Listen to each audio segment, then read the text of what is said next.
Olá, eu sou o Elian Batista, eu sou um dos instrutores do curso Computação na Escola para Mulheres.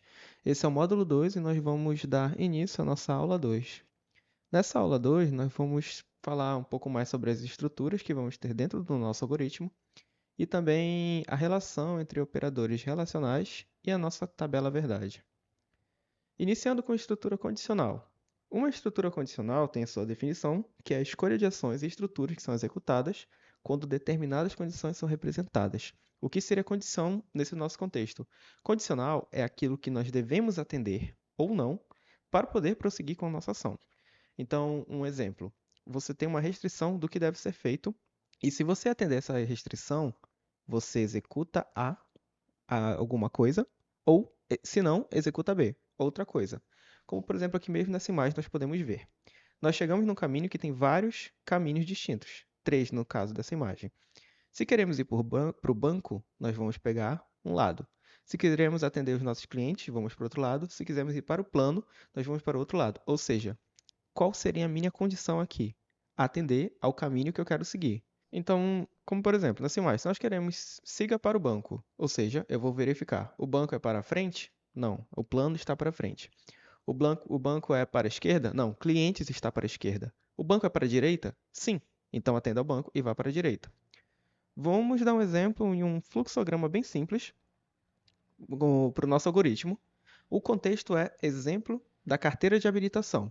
Para você ser habilitado, tirar sua CNH, você precisa ser maior de idade, ter mais de 18 anos. Então vamos iniciar o nosso algoritmo para esse caso. Essa seria a nossa condição para ter a carteira de habilitação, se você é maior que 18 anos. E nesse caso, nós temos duas respostas: sim ou não. Se for sim, tudo bem, você pode fazer as provas e para poder tirar a sua carteira de habilitação. Caso não, você vai ter essa negada, sua permissão negada. Você não pode tirar a carteira de habilitação sendo menor de 18 anos.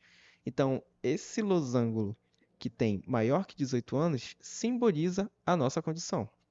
Aqui um outro exemplo de uma estrutura condicional, já um molde. Ele seria o algoritmo do algoritmo. Você deveria seguir esse modelo ou se basear nele para poder realizar as suas estruturas básicas com condições. Como, por exemplo, você tem um início e aí você chega na condição. Se ela for verdadeira, você executa uma instrução. Se ela não for verdadeira, se ela for falsa, você pula essa instrução e vai direto para o resto. Então, aqui, se atender a nossa condição, se for verdadeira a nossa condição, você segue essa instrução. Um exemplo, voltando ao nosso exemplo, se atender a condição, qual é a condição? Ser maior que 18 anos. Digamos que eu tenho 23 anos. Então, eu atendo a esta condição e eu vou para o sim. E o sim me permite ter a habilitação. Agora, se eu tenho 15 anos, eu caio nessa condição, eu vou para o não. Eu não vou ter a minha carteira de habilitação. Isso é um exemplo de estrutura condicional. Um outro exemplo aqui, usando variáveis, que vamos atender mais à frente o conceito amplamente sobre variáveis. A é maior que B. Se for verdadeiro, nós vamos exibir uma mensagem: A é maior que B. Caso seja falso, nós não vamos fazer nada. Simplesmente o nosso algoritmo acaba. Não vai ser exibido nada. Digamos que A é 10 e B é 5. Nesse caso aqui, A 10 é maior que 5. Sim, é verdade. Então nós vamos exibir a mensagem: 10 é maior que 5. A é maior que B. Se fosse o contrário, se aqui fosse 5 e aqui fosse 10, 5 é maior que 10? Não. Então nós caímos na condição do falso e encerraremos o nosso algoritmo. Nós não vamos exibir essa mensagem.